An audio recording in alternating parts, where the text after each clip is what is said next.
الحمد لله نحمده ونستعينه ونستغفره ونؤمن به ونتوكل عليه ونعوذ بالله من أنفسنا ومن سيئات أعمالنا من يهد الله فلا مضل له ومن يهد الله فلا هادي له سبحان اللہ سبحان اللہ ونشهد أن لا إله إلا الله وحده لا شريك له ونشهد أن محمدا عبده ورسوله أما بعد فأعوذ بالله من الشيطان الرجيم بسم الله الرحمن الرحيم ألا إن أولياء الله لا خوف عليهم ولا هم يحزنون صدق الله العلي العظيم وصدقنا رسوله النبي الكريم ونحن على ذلك من الشاهدين والشاكرين والحمد لله رب العالمين. درود پاک کا نذرانہ پیش کرو پڑے باز ہے بلان اللہم صلی علی سیدنا مولانا محمد بارک وسلم صلی علیہ وسلم صلاۃ والسلام علیک یا رسول اللہ صلی اللہ تعالی علیہ وسلم.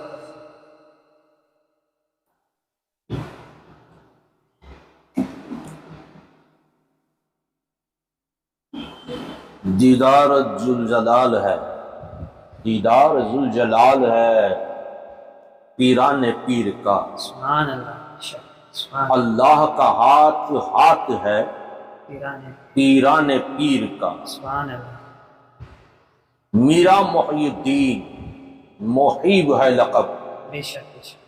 کرتے ہیں ورد اولیاء پیران پیر کا. سبحان اللہ سبحان اللہ. حاضران محفل، ربیع الثانی کا یہ مہینہ غوث اعظم میر میرا شیخ عبدالقادر جیلانی رضی اللہ تعالیٰ عنہ کی شان میں ہم منایا کرتے ہیں.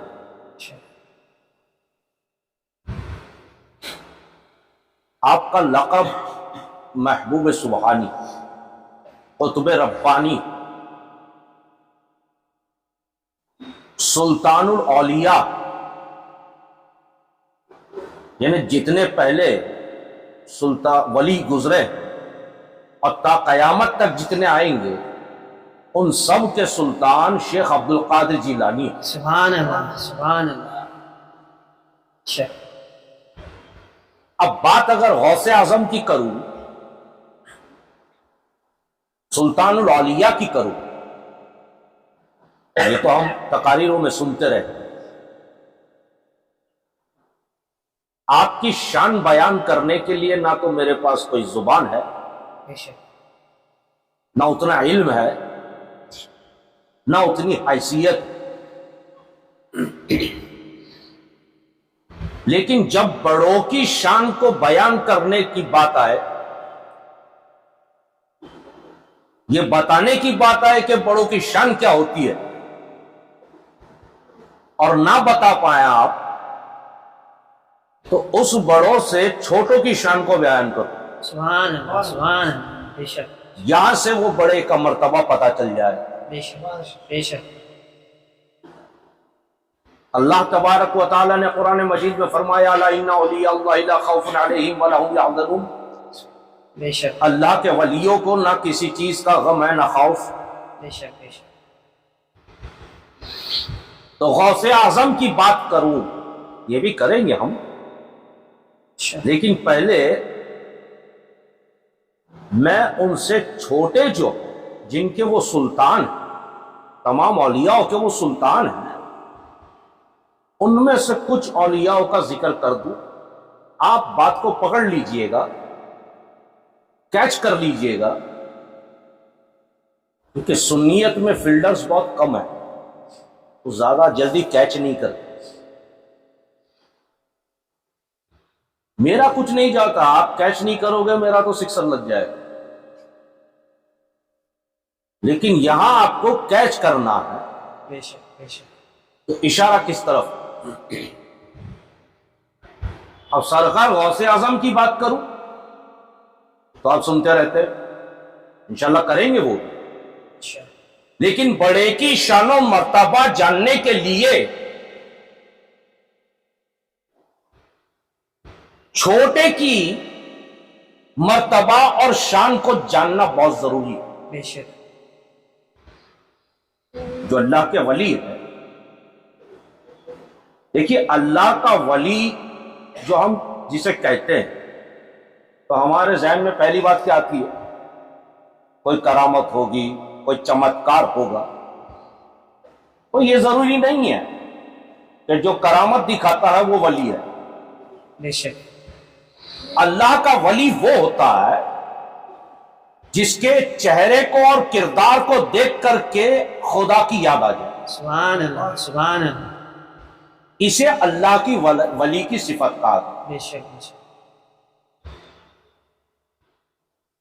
غوث اعظم آپ نے فرمایا میرا قدم